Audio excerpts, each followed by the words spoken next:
Hello there and welcome to the learning of difficult vocabulary from Don Articles and Opinions। इस lecture की free PDF की link description में मौजूद है। आप वहां से फ्री पीडीएफ डाउनलोड कर सकते हैं। और वो लोग जो ये लेक्चर सोशल मीडिया प्लेटफॉर्म से सुन रहे हैं जैसे कि लिंक्डइन, फेसबुक, इंस्टाग्राम, वो लोग इस लेक्चर की फ्री पीडीएफ हासिल करने के लिए CSS एक्सेस का यूट्यूब चैनल विजिट करें और वहाँ से इस लेक्चर की डिस्क्रिप्शन से फ्री पीडीएफ हासिल करें। आज जिस एडिटोरियल की हम मुश्किल वोकेबलरी देखेंगे वो है क्वाइट डिप्लोमेसी। ये पाक इंडिया रिलेशंस के बारे में है जो अभी रिसेंटली डेवलपमेंट्स हुई हैं। So let's get started. Come to the fore. Come to the fore idiom है। इसका माना है टू बी और become important and noticed by people, play an important part. अहम होना या अहम बनना या लोगों की नज़रों में आना या अहम किरदार अदा करना, ये तमाम चीज़ें इस इडियम के माना हैं। यानी अहम किरदार अदा कर रहा है, लोग उसको अहम समझ रहे हैं या लोगों की नज़रों में आ गया है, उसको कहते हैं come to the fore. Example है Pakistani leadership responded favourably. Pakistani क़यादत ने यानी कि अच्छे तरीके से जवाब दिया। एंड एज अ रिज़ल्ट और नतीजे के तौर पे a number of confidence building measures have come to the fore. और इस रिस्पॉन्स के नतीजे में बहुत सारे कॉन्फिडेंस बिल्डिंग मेजर्स जो है वो नज़र में आए या वो तय पा गए या वो इम्पोर्टेंट हुए। Including a ceasefire agreement at the line of control, जिसमें से एक सीज फायर एग्रीमेंट है लाइन ऑफ कंट्रोल पे। तो यहाँ पे ये बता रहा है कि confidence building measures come to the four.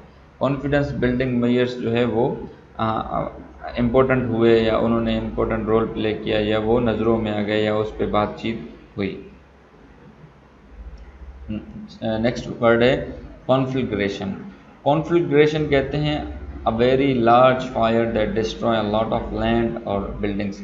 एक ऐसी आग जो बहुत सारे जंगलात को, ज़मीनों को जो है वो या बिल्डिंग्स को तबाह कर दे, उसको कहते हैं कॉन्फ्लिग्रेशन। अब यहाँ पे कॉन्फ्लिग्रेशन कैसे यूज़ हुआ है इस एडिटोरियल में? The only way to ensure a conflagration does not break. कह रहा है कि वो तरीका जिससे ये इस बात की यकीन दिलानी हो कि ये आग जो है आगे नहीं बढ़ेगी, वो कौन सा तरीका है? Is to make a genuine and sincere attempt at resolving disputes that can potentially trigger a conflict। उन मसलों को हल किया जाए जो ये आग भड़का सकते हैं। नेक्स्ट वर्ड है discrete. Discrete is an adjective, meaning है केयरफुल इन व्हाट यू से और do in order to keep something secret or to avoid causing embarrassment or difficulty for somebody। जब आप कोई बात कर रहे हैं या कोई आप काम कर रहे हैं या कुछ कह रहे हैं तो उसको आप सीक्रेट रखें, मोहतात रखें, होशियार अंदाज में बताएं, ताकि ऐसा ना हो कि बाद में जब वो अब पहले बात तो कह दें फिर उस पर जो है आपको या लोगों को एम्बेरसमेंट या तकलीफ़ हो। सिनोनिम है टेक्टफुल। टेक्टफुल भी वो बात होती है जो सीक्रेटली की जाती है या जिसमें जो है इन चीज़ों का अंदाज़ा लगाया जाता है कि ये कितनी नुकसानदा होंगी या इनका कितना फ़ायदा होगा। एग्ज़ाम्पल देखते हैं। It is therefore reasonable for these talks to remain quiet and discreet. इसीलिए ये अच्छा है इन टॉक्स के लिए जो पाकिस्तान इंडिया के दरमियान चल रही हैं कि वो क्या रहें, वो मख्फी रहें, वो मोहतात और होशियार रहें, उनको छुपा के रखा जाए। Till there is a enough confluence of position that be brought into the glare of public. जब तक ऐसे मामला तय न पा जाएं जो अवाम को बताने के लिए हों, तब तक जो है इन टॉक्स को सीक्रेट रखा जाए। नेक्स्ट वर्ड है कन्फ्लुएंस। कन्फ्लुएंस नाउन है द फैक्ट ऑफ टू और मोर थिंग्स बिकमिंग वन। मिलने की जगह ये संगम भी हम कहते हैं कन्फ्लुएंस को, लेकिन यहाँ पे इसके सोशल जो माना है वो ऐसा होगा कि कोई ऐसी बातें जो म्यूचुअली बेनिफिट हों या कोई ऐसे इश्यूज़ या ऐसे मसाइल पाकिस्तान इंडिया रिलेशंस में जिन पे दोनों ममालिक बात कर सकें, तो वहाँ पे उस पॉइंट को कहेंगे कॉन्फ्लुएंस। जैसे कि ट्रेड एक कॉन्फ्लुएंस है, वॉर एंड टेरर एक कॉन्फ्लुएंस है, पानी का इशू पाकिस्तान इंडिया में कॉन्फ्लुएंस है। ठीक है, अब रीजनल कनेक्टिविटी और जो इस रीजन को उठाने का जो है इशू है वो एक कॉन्फ्लुएंस है। तो ये कॉन्फ्लुएंस से मुराद ये है। It is therefore reasonable for these talks to remain quiet and secret till there is enough confluence. इसीलिए ये ज़रूरी है कि इन बातों को मख्फी रखा जाए जब तक कोई एक ऐसा म्यूचुअल पॉइंट न मिले जिससे लोगों को हम बता सकें कि अब हमारे रिलेशंस जो है आगे बढ़ रहे हैं। सेकंड लास्ट वर्ड है लॉक स्टेप। लॉक पता है, लॉक को कहते हैं स्टेप, पाँव को कहते हैं।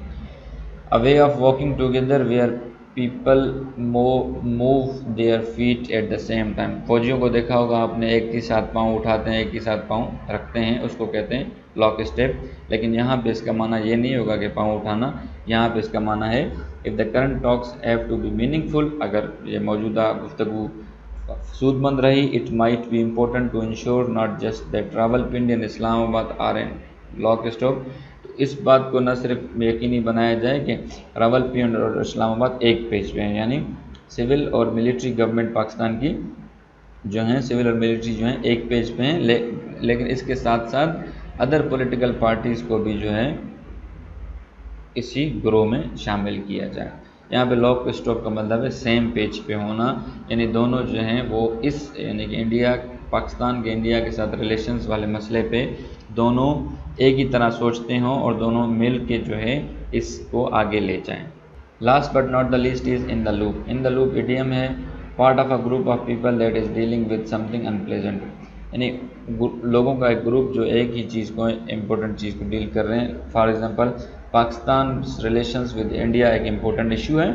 अब इसको पाकिस्तान की सिविल गवर्नमेंट और पाकिस्तान की मिलिट्री और पाकिस्तान की पॉलिटिकल पार्टीज़ और पाकिस्तान की आवाम मिलकर इसको डील कर सकती है। तो लेकिन इम्पोर्टेंट स्टेक होल्डर्स पाकिस्तान की सिविल गवर्नमेंट और पाकिस्तान की मिलिट्री है जो इसमें इन द लूप हैं, यानी ये लोग एक ही गिरोह का हिस्सा हैं। एग्जाम्पल देखते हैं, if the government talks have to be meaningful, it might be important to ensure not just that Rawalpindi and Islamabad are in lockstep, but also that other political parties are brought into the loop। कह रहा है कि इस Pakistan India के relations को बेहतर बनाने के लिए जो दूसरी पार्टीज़ हैं, जो दूसरे ग्रोह हैं, पॉलिटिकल ग्रोह, उनको भी इस ग्रुप में शामिल किया जाए। So thank you. This was the vocabulary of the day. Please subscribe YouTube CSS Access YouTube channel for more videos and for more updates.